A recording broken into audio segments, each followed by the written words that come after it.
ہم آپ پر اور آپ کے پروردگار پر ایمان لاتے ہیں۔ یہ واقعی معجزہ تھا، جادو نہیں۔ تم میری اجازت کے بغیر کیسے ایمان لے آئے؟ تم سب ایک دوسرے سے ملے ہوئے تھے، تم سب کو سولی پر لٹکا دوں گا۔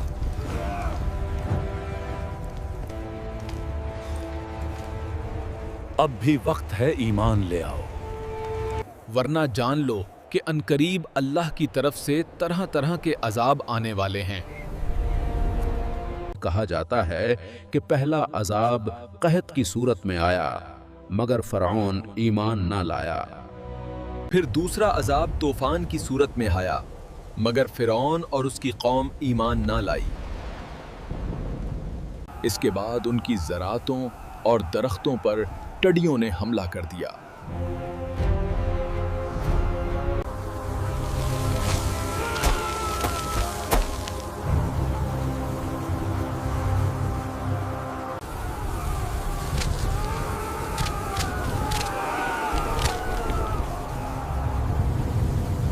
اس کے بعد ان پر ایک اور حشرات کا عذاب نازل ہوا جو ہر طرف پھیل گیا۔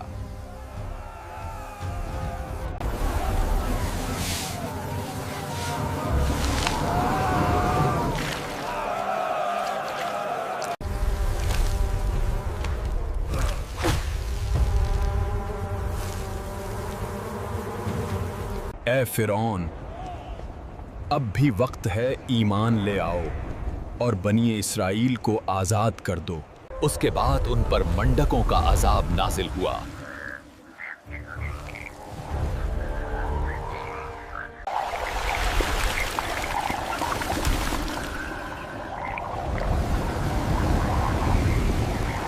یہ کیا مذاق ہے؟ انہیں یہاں سے ہٹاؤ۔ حضور، یہ ہر طرف پھیل رہے ہیں۔ ان گھنونے مینڈکوں کو میرے کھانے سے دور کرو۔ جہن پناہ، ہم کیا کریں؟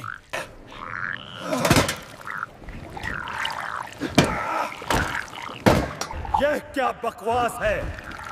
ان مینڈکوں کو یہاں سے ہٹاؤ، جلدی کرو۔ یہ کیا بکواس ہے؟ ان گھنونی چیزوں کو مجھ سے دور کرو۔ اس کے بعد ان پر خون کا عذاب نازل ہوا۔ اے موسیٰ، فرعون کبھی نہ مانے گا، چاہے وہ 1000 نشانیاں ہی کیوں نہ دیکھ لے۔ اے موسیٰ، بنی اسرائیل کو لے کر راتوں رات نکل جاؤ۔ فرعون اور اس کے سپاہی بھی آپ کے پیچھے ضرور آئیں گے، لیکن میری مدد تمہارے ساتھ ہے۔ حضرت موسیٰ علیہ السلام بنی اسرائیل کو لے کر روانہ ہو پڑے۔ لیکن جب وہ دریائے نیل پر پہنچے تو پیچھے سے فرعون کا لشکر بھی قریب آ چکا تھا۔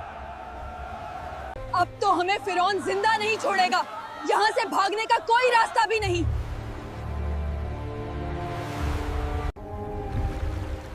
اے موسیٰ، اپنا عصا دریا کے پانی پر مارو۔ جب حضرت موسیٰ علیہ السلام نے دریائے نیل پر عصا مارا تو پانی کے درمیان راستہ بن گیا۔ آگے بڑھو، فتح ہماری ہے، بچاؤ، ہم ڈوب رہے ہیں۔ لیکن جب فرعون کا لشکر اس راستے میں داخل ہوا تو پانی نے ان سب کو ڈبو دیا۔